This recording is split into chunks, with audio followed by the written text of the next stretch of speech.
JP Nadda ने कहा है कि सीट लगभग फाइनल हो गए हैं सर।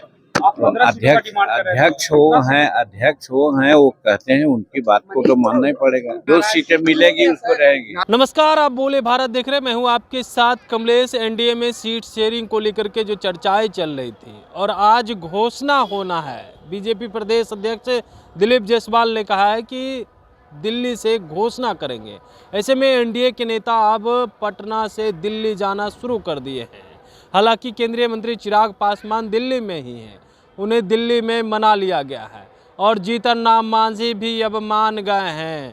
जीतन राम मांझी की सीटें फाइनल हो गई है। हम पार्टी कितने सीटों पे चुनाव लड़ेगी, दिल्ली जाते जाते जीतन राम मांझी क्या कुछ कह रहे हैं और दिल्ली से घोषणा करेंगे, इसको लेकर कहा था कि बैठक जा रही है और उन चीजों पर फैसला हो जाएगा, जिसपे फैसला होना है। दिल्ली में यहाँ भी बातें हुई है, वहाँ भी बात होने वाली है। अंतिम तो फैसला वही ना होती है। तो हम एनडीए के पार्टनर हैं, एनडीए के नेता लोग तो दिल्ली में ही बैठे हैं। हमारे सभी लोग गए भी हैं, हम भी पीछे से जा रहे हैं। जेपी नड्डा ने कहा है कि सीट लगभग फाइनल हो गए हैं सर। आप 15 सीटों का डिमांड कर रहे हैं। अध्यक्ष वो हैं, वो कहते हैं, उनकी बात को तो मानना ही पड़ेगा। क्या फाइनल हो गया तो हो गया होगा। सर संतुष्ट हो गए आप सर? हमको कोई पता भी नहीं है। 8 सीटों को लेकर सर जो बातें कही थी अपनी पार्टी को लेकर सर, उसके आए हम अनुशासित लोग हैं, जो अनुशासन में हम रहेंगे। जो सीटें मिलेगी उसको रहेगी। नाराजगी सर खत्म सर। तो आपने सुना, जीतन राम मांझी ने साफ तौर पे कहा है कि राष्ट्रीय अध्यक्ष ने कह दिया है तो फाइनल हो गया होगा।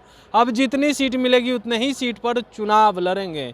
यानी राज्य संसदीय दल की बैठक हुई और उसमें हम पार्टी के राष्ट्रीय अध्यक्ष हैं, उनके बेटे संतोष कुमार सुमन, उन्होंने तय कर दिया है कि जो हमें सीट दे रही है बीजेपी, उस पर हमें चुनाव लड़ना है। एनडीए से बाहर नहीं जाएंगे। जीतन राम मांझी ने भी इस बात को दोहराया और पटना से दिल्ली जाते वक्त उन्होंने साफ कर दिया है कि हम पार्टी का अब फाइनल हो गया है, नाराज़गी खत्म हो गई है, वो एनडीए में ही रहेंगे, एनडीए छोड़ करके नहीं जाएंगे, केंद्रीय मंत्री पद भी नहीं छोड़ेंगे।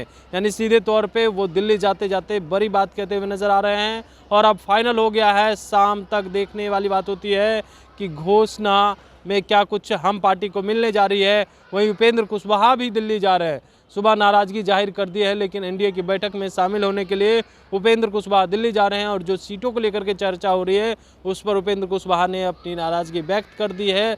लेकिन दिल्ली पहुंचते ही देखते हैं कि उपेंद्र कुशवाहा को लेकर के और हम पार्टी, चाहे चिराग पासवान हो, जदयू हो, बीजेपी हो, तमाम पार्टियों को कितनी सीटों पर चुनाव लड़ेगी, ये देखना काफ़ी दिलचस्प रहने वाला है। क्योंकि एनडीए में सीट शेयरिंग को लेकर के जो घमासान मचा हुआ था उस पर चिराग और मांझी मान गए हैं। अब उपेंद्र की बारी है। उपेंद्र जाते जाते क्या कुछ कह जाते हैं, ये देखने काफ़ी दिलचस्प रहने वाला है। लेकिन जीतन राम मांझी ने जाते जाते ये तय कर दिया है कि हम पार्टी को सम्मानजनक सीटें मिल गई है और जो मिलेगी उस पर ही अब चुनाव लड़ेंगे। बने रहिए बोले बात साथ। बहुत बहुत धन्यवाद।